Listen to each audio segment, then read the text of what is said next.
Ежегодно в России выявляют около 50 тысяч случаев злокачественной опухоли молочной железы, причем более 40% диагностируются на поздних стадиях. Это самая распространенная на сегодняшний день форма рака. И за последние 15 лет количество выявленных злокачественных новообразований молочной железы увеличилось более чем в 2 раза. У нас каждый день практически выявляются первичные случаи. Но что хорошо, они практически все на начальных стадиях. Первая, вторая стадия, реже бывает уже третья, ну и еще реже четвертая, то есть более запущенный случай. Но несмотря на то, какой бы стадии она ни выявилась, все уже можно лечить. Последние десятилетия, ну как минимум с начала 2000-х годов, есть лечение практически на все раки молочных желез. Да, есть образования, которые более тяжело поддаются лечению, но есть гораздо больше возможностей, чем это было ранее. Иммунотерапия, гормональная, таргетная и лучевая терапии. За последние 40 лет в лечении рака груди медики достигли значительного прогресса. Смертность сократилась на 40%. Сегодня в республиканском онкодиспансере успешно выявляют и лечат рак молочной железы с применением различных методов. В числе тех, кто вовремя задумался о себе, и Милана. У меня начались боли, и я сама прощупала у себя образование в левой молочной железе. У меня, так как у меня бабушка болела раком молочной железы, я знаю, что это может быть у любого человека, и поэтому решила заранее обратиться и посмотреть. И вот так вот выставили диагноз.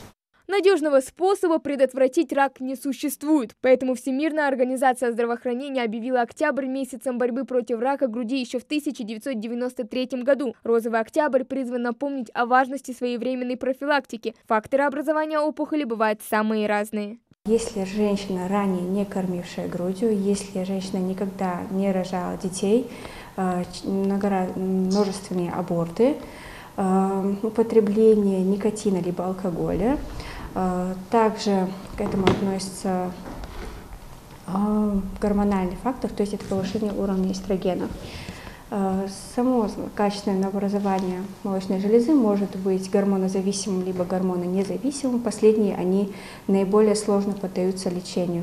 Врачи призывают не бояться диагноза рак молочной железы. Медицина шагнула далеко вперед в лечении этого недуга. Ингушские врачи ежегодно проводят научно-практические конференции, где обсуждают актуальные в этой области вопросы. По традиции они проходят в октябре. Рак молочной железы считают не только самой распространенной болезнью. Злокачественную опухоль можно победить. Главное для этого обратиться вовремя к врачу. Тем более в онкодиспансере есть необходимое современное оборудование для хирургического вмешательства.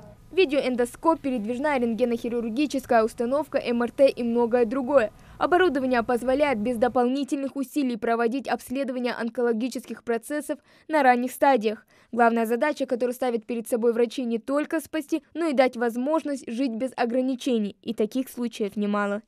Я второй жизнью стала жить. Я поверила в себя. У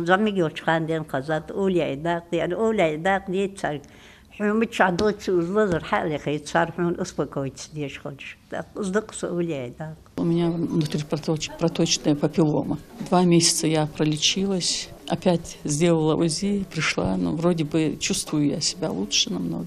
Большое им спасибо. И если я плачу, то это слез радости только.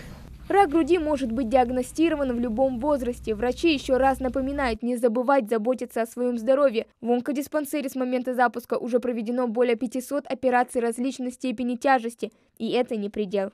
Ежегодно Всемирный день борьбы с раком молочной железы проводятся профилактические мероприятия и акции на лечение и диагностику заболевания. Однако ждать специального случая не стоит. Прием здесь ведут каждый день. Хава Гагиева, Мухаммед Белакиев. Новости 24.